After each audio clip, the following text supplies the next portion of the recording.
ഓം പരാശക്തി നമ.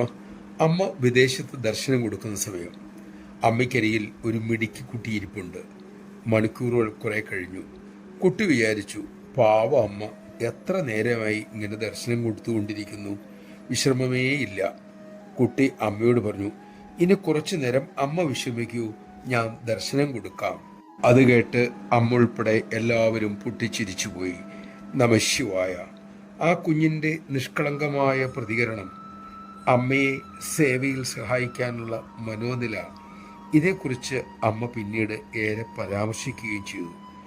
അമ്മയെ സേവിക്കുക എന്നാൽ അമ്മയുടെ സേവന പദ്ധതികളിൽ ഹൃദയപൂർവ്വം പങ്കുചേരുക എന്ന് തന്നെയാണ്. നമുക്കതിന് സാധിക്കട്ടെ.